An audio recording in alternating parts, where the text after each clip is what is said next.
quarterbacks out there. Aaron Rodgers still hasn't decided.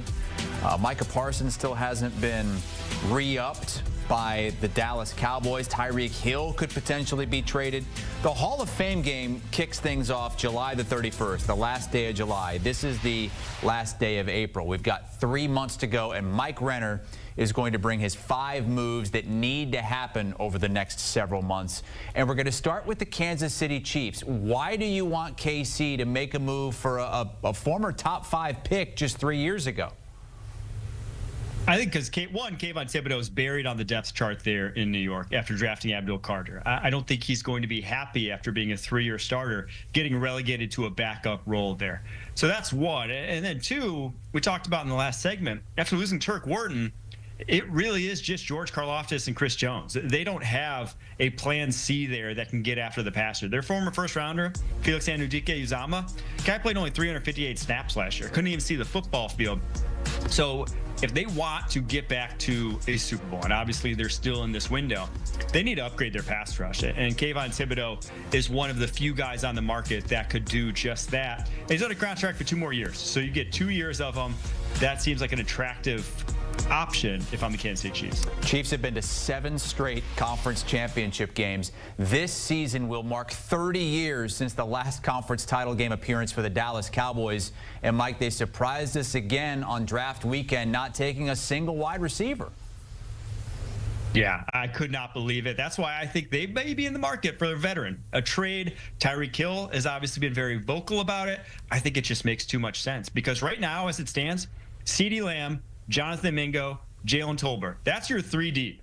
Outside of CeeDee Lamb, it's going to be like 200 targets for CeeDee Lamb again. This offense and this team, truthfully, if you're just stacking it up in the East, they might be at 4 now. They might have been passed up by the Giants. I mean, they're at least a clear tier behind the Eagles and Commanders. This is not a playoff team. And for as much as they're paying this roster and have some highly paid guys, when that's the case, you think you're in a window. When you're paying your quarterback that sort of money, you're doing it because you think you're in a window. And they're just not right now. This could get you in that sort of window if you add a piece like Tyreek Hill. Obviously, the Dolphins would have to eat some of the cap space to do it. But with them in a rebuild as it stands, I think they'd be more than willing to if the draft compensation was right. And, Mike, you have another one for the Cowboys. It's not a move, but it is a must. What is it? It's extend Micah Parsons. Don't wait till the last minute. That's why you're in this cap situation. That's why you're falling behind in the East. You just saw Myles Garrett go for $40 million per year. If Aiden Hutchinson comes back healthy, the Lions are going to do the right thing by him and extend him at the first opportunity they can, and he's going to get more than $40 million a year. Well, that means the price for Parsons just goes up and up every single year because obviously, given his history, he's going to want to be the highest paid guy in football, and he rightfully has earned that right.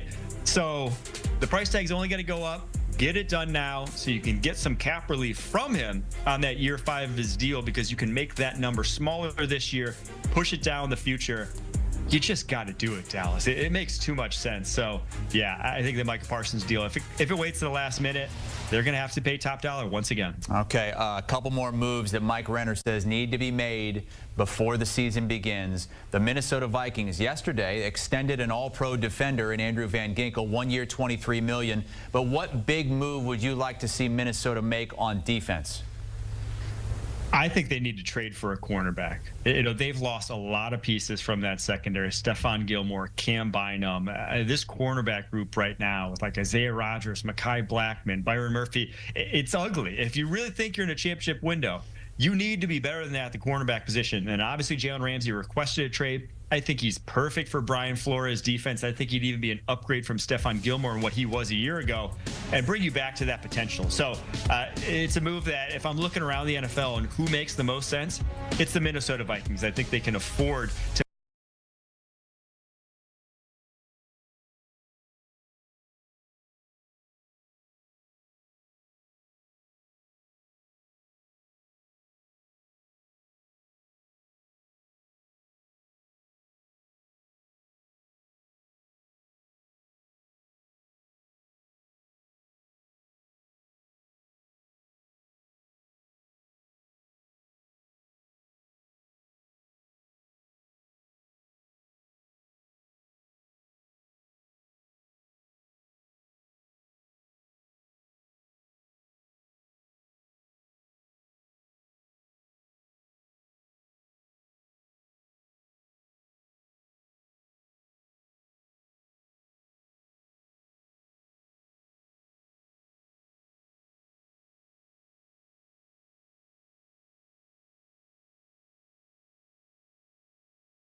could change rosters throughout the NFL before the season. Not only do we have the Aaron Rodgers decision looming, there are several big-name players on the trade block, including Miami's Jalen Ramsey. And there were trade talks during the draft. According to Dolphins GM Chris Greer, said that we had conversations through the weekend with teams. Whenever it happens, we will make the deal at the appropriate time. Let's get Ryan Wilson in here with 5 trades that could shake up the NFL. And the first one involves Ramsey. What is it? Yeah, hey, Chris, good to see you. I'm sort of surprised some of these didn't unfold during draft weekend.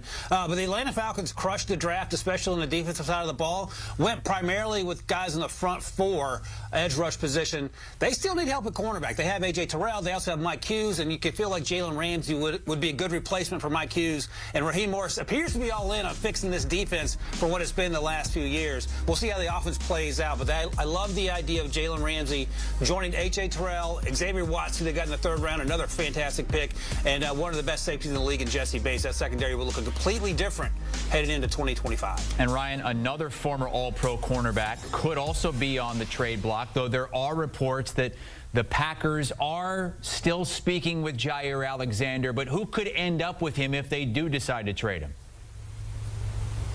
The Steelers didn't get a cornerback until the very last pick in the 7th round, so that could be an option. They have Joey Porter Jr. Yes, they signed Darius Slay on a 1-year deal, but he's now north of 30, and it doesn't feel like a long-term solution there. I thought they might target a cornerback earlier, but they missed out on the 2nd-round pick because they traded it for DK Metcalf, and then they targeted Will Howard to get that quarterback. Jair Alexander is one of the best corners in the league when he's healthy. He's just battled to stay healthy last season in particular, but the idea of him opposite Joey Porter Jr. would bring some life to a secondary that struggled down the stretch last year, as the offense, as it happens, also faltered for those final 5 games. Steelers with something that they can take into their own hands, rather, if they want, as they wait for Aaron Rodgers. You had the Falcons trading for a cornerback a little bit earlier. How about the Falcons trading a quarterback to a division rival? Yeah, that's the world we're living in when it comes to Kirk Cousins. And we all thought it was extremely weird that they took Michael Penix Jr. 8th overall a month after signing Kirk Cousins a year ago. But here we are. Michael Penix Jr. is the future. And when you look to New Orleans, we do not know what Derek Carr's future is going to look like with that shoulder injury. They also have Spencer Rattler and Jake Haener on the roster, who started last year, both of them in one combined 0 games, I believe. Then they drafted Tyler Shuck with that 40th pick. Is Tyler Shuck ready to play in 3 months? We do not know. And if that's the case, Kirk Cousins could be an insurance policy. And look, if Kirk Cousins is 75% of what he was prior to the Achilles injury, I think this makes sense. But that's a lot of ifs there to figure out in what would be a 5-man quarterback room similar to what we currently see in Cleveland. I don't know if that's the best thing for an organization, but there are a lot of questions to sort out with the injuries and the guys with the lack of experience in New Orleans. Ryan Wilson giving us 5 trades that could shake up the NFL. Let's go to the Dallas Cowboys. And they surprised a lot of us, maybe every mock drafter out there, including yourself, when they did not take a wide receiver with their first pick or any pick. So who could they go out and trade for, you think? Right. I get taking Tyler Booker 12th overall. You need to fix the offensive line because Matthew Golden was in that conversation. But to your point, Chris, they said we're good the entirety of the draft on wide receivers.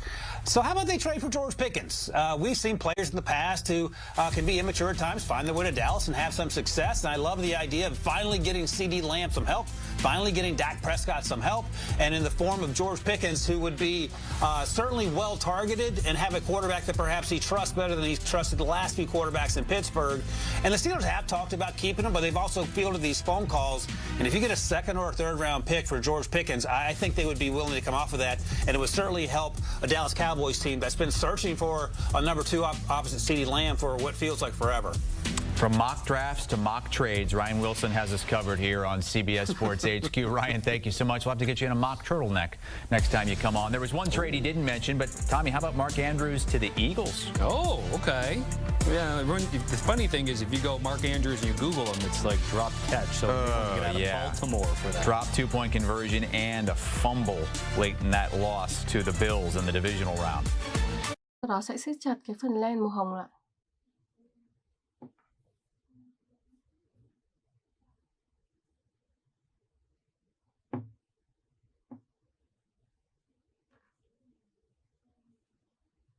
Đấy, móc vào đây. Mình sẽ móc những cái mũi đơn nhé.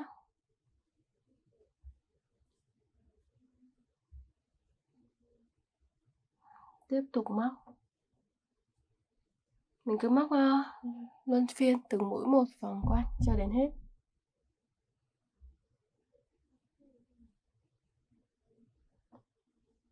Mũi nữa này.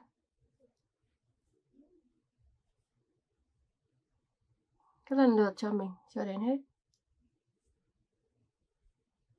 Mũi tiếp theo.